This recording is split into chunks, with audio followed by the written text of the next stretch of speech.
1 Kings 16. Then the word of the Lord came to Jehu, son of Hanani, concerning Baasha. I lifted you up from the dust and appointed you ruler over my people Israel.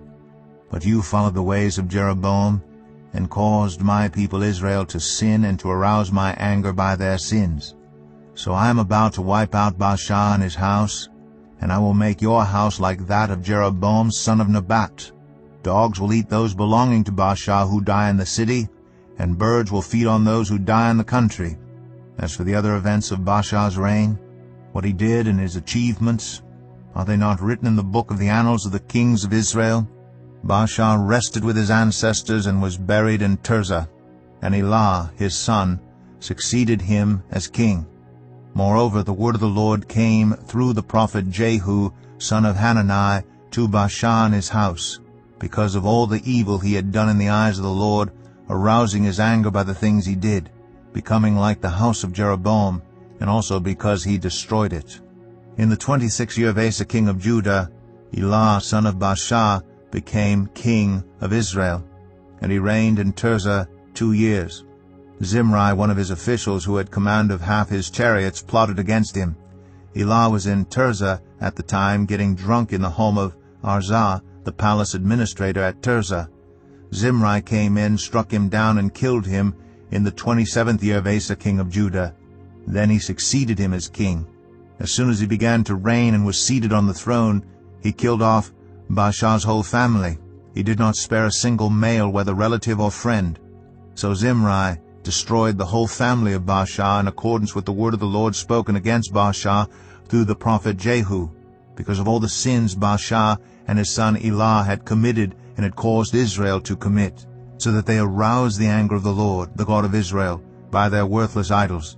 As for the other events of Elah's reign, and all he did, are they not written in the book of the annals of the kings of Israel? In the 27th year of Asa king of Judah, Zimri reigned in Tirzah 7 days. The army was encamped near Gibbethon, a Philistine town. When the Israelites in the camp heard that Zimri had plotted against the king and murdered him, they proclaimed Omri, the commander of the army, king over Israel that very day there in the camp. Then Omri and all the Israelites with him withdrew from Gibbethon and laid siege to Tirzah. When Zimri saw that the city was taken, he went into the citadel of the royal palace and set the palace on fire around him. So he died, because of the sins he had committed, doing evil in the eyes of the Lord and following the ways of Jeroboam, and committing the same sin Jeroboam had caused Israel to commit. As for the other events of Zimri's reign, and the rebellion he carried out, are they not written in the book of the annals of the kings of Israel? Then the people of Israel were split into 2 factions. Half supported Tibni, son of Ginath, for king, and the other half supported Omri. But Omri's followers proved stronger than those of Tibni, son of Ginath. So Tibni died, and Omri became king. In the 31st year of Asa king of Judah, Omri became king of Israel, and he reigned 12 years, 6 of them in Tirzah. He bought the hill of Samaria from Shemer for 2 talents of silver, and built a city on the hill, calling it Samaria, after Shemer, the name of the former owner of the hill. But Omri did evil in the eyes of the Lord, and sinned more than all those before him. He followed completely the ways of Jeroboam son of Nebat, committing the same sin Jeroboam had caused Israel to commit, so that they aroused the anger of the Lord, the God of Israel, by their worthless idols. As for the other events of Omri's reign, what he did, and the things he achieved, are they not written in the book of the annals of the kings of Israel? Omri rested with his ancestors, and was buried in Samaria, and Ahab his son succeeded him as king. In the 38th year of Asa king of Judah, Ahab son of Omri became king of Israel, and he reigned in Samaria over Israel 22 years. Ahab son of Omri did more evil in the eyes of the Lord than any of those before him. He not only considered it trivial to commit the sins of Jeroboam son of Nebat, but he also married Jezebel, daughter of Ethbaal, king of the Sidonians, and began to serve Baal and worship him. He set up an altar for Baal in the temple of Baal that he built in Samaria.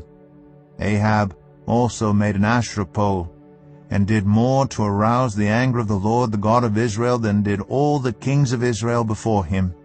In Ahab's time, Hiel of Bethel rebuilt Jericho. He laid its foundations at the cost of his firstborn son Abiram, and he set up its gates at the cost of his youngest son Segub, in accordance with the word of the Lord spoken by Joshua, son of Nun.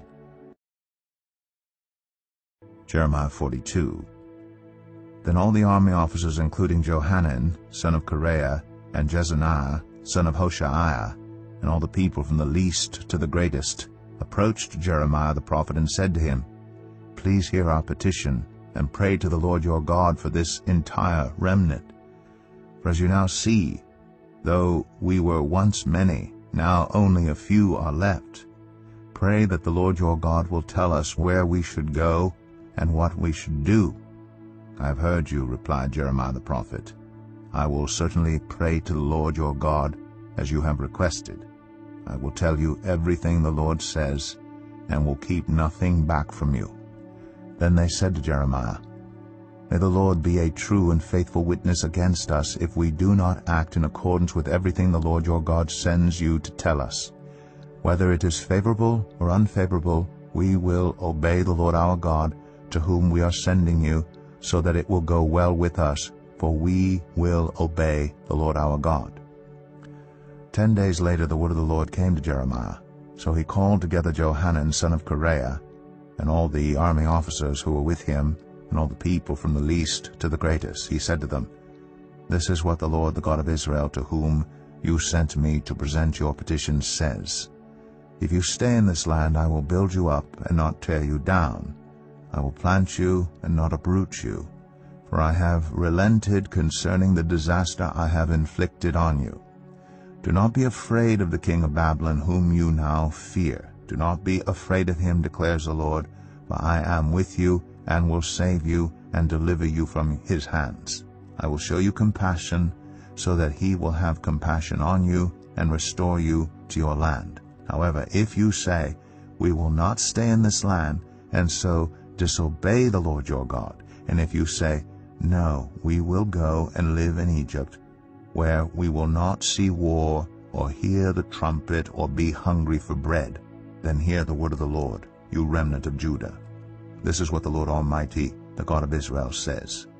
If you are determined to go to Egypt, and you do go to settle there, then the sword you fear will overtake you there, and the famine you dread will follow you into Egypt, and there you will die. Indeed, all who are determined to go to Egypt to settle there will die by the sword, famine, and plague. Not one of them will survive or escape the disaster I will bring on them. This is what the Lord Almighty, the God of Israel, says. As my anger and wrath have been poured out on those who lived in Jerusalem, so will my wrath be poured out on you when you go to Egypt. You will be a curse and an object of horror, a curse and an object of reproach. You will never see this place again. Remnant of Judah, the Lord has told you, do not go to Egypt. Be sure of this, I warn you today, that you made a fatal mistake when you sent me to the Lord your God and said, Pray to the Lord our God for us. Tell us everything he says, and we will do it. I have told you today, but you still have not obeyed the Lord your God in all he sent me to tell you. So now, be sure of this, you will die by the sword, famine, and plague in the place where you want to go to settle. Mark 16. When the Sabbath was over, Mary Magdalene, Mary the mother of James, and Salome bought spices, so that they might go to anoint Jesus' body. Very early on the first day of the week, just after sunrise, they were on their way to the tomb, and they asked each other, Who will roll the stone away from the entrance of the tomb? But when they looked up, they saw that the stone, which was very large, had been rolled away. As they entered the tomb, they saw a young man dressed in a white robe sitting on the right side, and they were alarmed. Don't be alarmed, he said. You are looking for Jesus, the Nazarene who was crucified. He has risen. He is not here. See the place where they laid him. But go, tell his disciples and Peter, he is going ahead of you into Galilee. There you will see him, just as he told you." Trembling and bewildered, the women went out and fled from the tomb. They said nothing to anyone, because they were afraid. When Jesus rose early on the first day of the week, he appeared first to Mary Magdalene, out of whom he had driven 7 demons. She went and told those who had been with him and who were mourning and weeping. When they heard that Jesus was alive and that she had seen him, they did not believe it. Afterward, Jesus appeared in a different form to 2 of them while they were walking in the country. These returned and reported it to the rest, but they did not believe them either. Later, Jesus appeared to the 11 as they were eating. He rebuked them for their lack of faith and their stubborn refusal to believe those who had seen him after he had risen. He said to them, "Go into all the world and preach the gospel to all creation. Whoever believes and is baptized will be saved, but whoever does not believe will be condemned. And these signs will accompany those who believe. In my name they will drive out demons. They will speak in new tongues. They will pick up snakes with their hands, and when they drink deadly poison, it will not hurt them at all. They will place their hands on sick people, and they will get well." After the Lord Jesus had spoken to them, he was taken up into heaven, and he sat at the right hand of God.